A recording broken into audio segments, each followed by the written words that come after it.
Hello everyone, आज हम बात करेंगे क्लास 10th ज्योग्राफी के chapter number 5 minerals and energy resources के बारे में। इस चैप्टर में हम मिनरल्स को समझेंगे कि ये हमें मिलते कहाँ से हैं, इनके टाइप्स क्या हैं और इन्हें बचाना क्यों ज़रूरी है। साथ ही हम एनर्जी रिसोर्सेज पर भी डिटेल में बात करेंगे। हमारी अर्थ की क्रस्ट यानी ऊपरी परत पर कई सारे मिनरल्स मिलते हैं, जैसे आयरन ओर, मैंगनीज, निकल, कोबाल्ट, कॉपर, गोल्ड, सिल्वर और न जाने क्या क्या।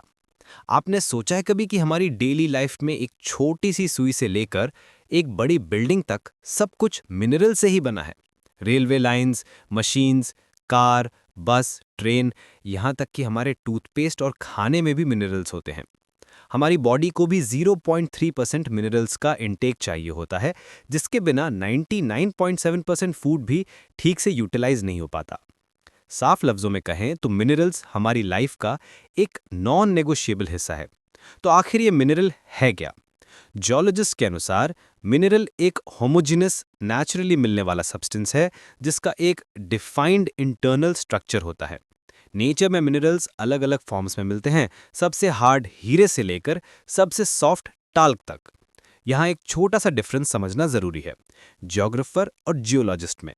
जियोग्राफर अर्थ की सरफेस पर मौजूद मिनरल्स और लैंडफॉर्म्स की स्टडी करते हैं, जबकि जियोलॉजिस्ट्स मिनरल्स के फॉर्मेशन, उनकी एज और उनके फिजिकल और केमिकल कॉम्पोजिशन की स्टडी करते हैं।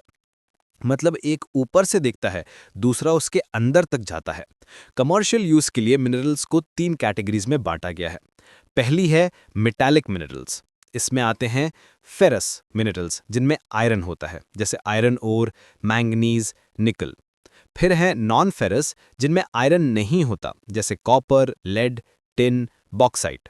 और तीसरी है प्रेशियस मिनरल्स। नाम से ही साफ है, गोल्ड, सिल्वर, प्लैटिनम। दूसरी कैटेगरी है नॉन मेटालिक मिनरल्स। ये मेटल्स नहीं होते, जैसे mica, salt, potash, sulphur, limestone. और तीसरी कैटेगरी है एनर्जी मिनरल्स। इनसे हमें एनर्जी मिलती है, जैसे कोल, पेट्रोलियम, नेचुरल गैस। अब सवाल उठता है कि ये मिनरल्स आखिर पाए कहाँ जाते हैं।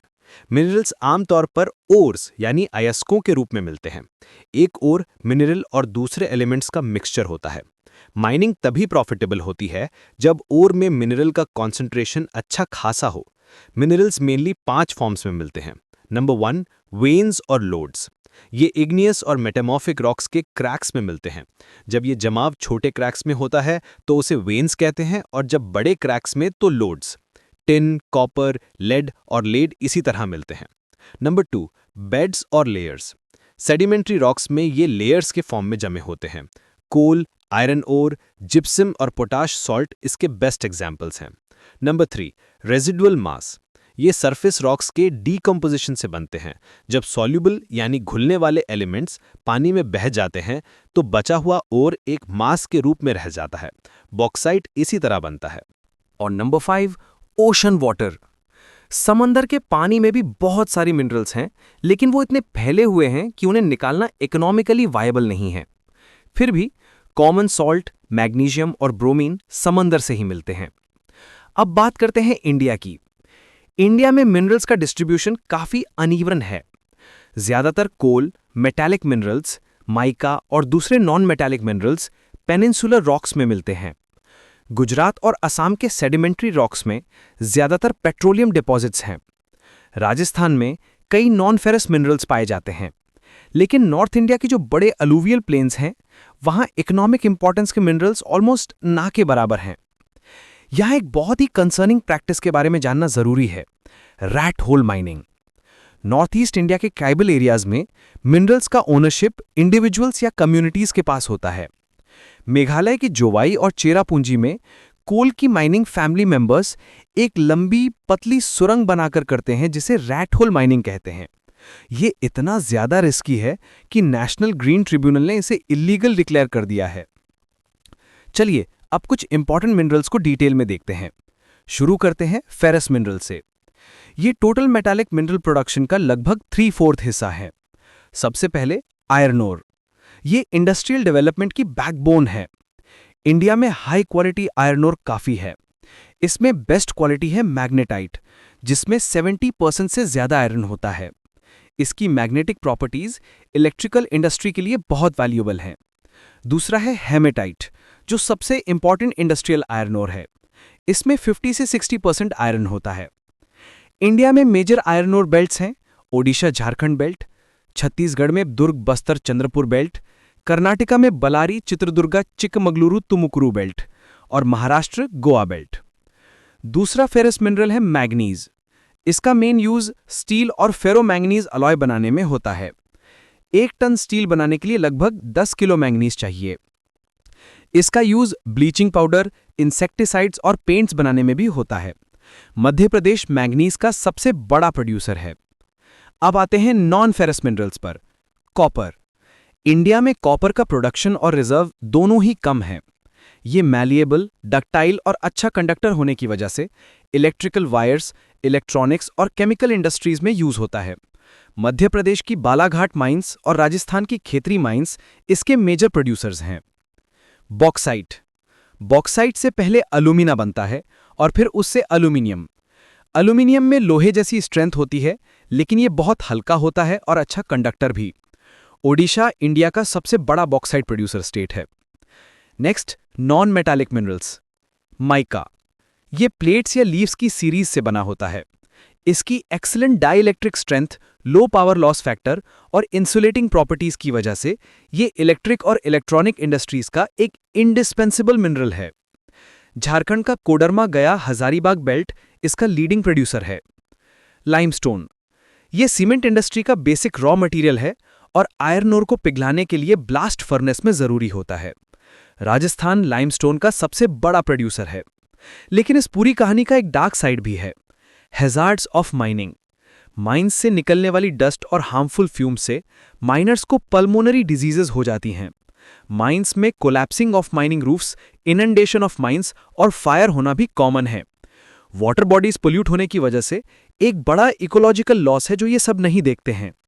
स्ट्रिक्ट सेफ्टी रेगुलेशंस और एनवायरमेंटल लॉस का स्ट्रिक्टली इंप्लीमेंटेशन जरूरी है। माइन की छत का गिरना, पानी भर जाना या आग लगने का खतरा हमेशा रहता है। माइनिंग से वाटर सोर्सेज कंटैमिनेट होते हैं और लैंड और सॉइल का डिग्रेडेशन होता है। तो इन सब चीज़ों को देखते हुए मिनरल्स का कंजर्वेशन बहुत ज़रूरी हो जाता है। मिनरल्स लिमिटेड हैं और नॉन रिन्यूएबल हैं।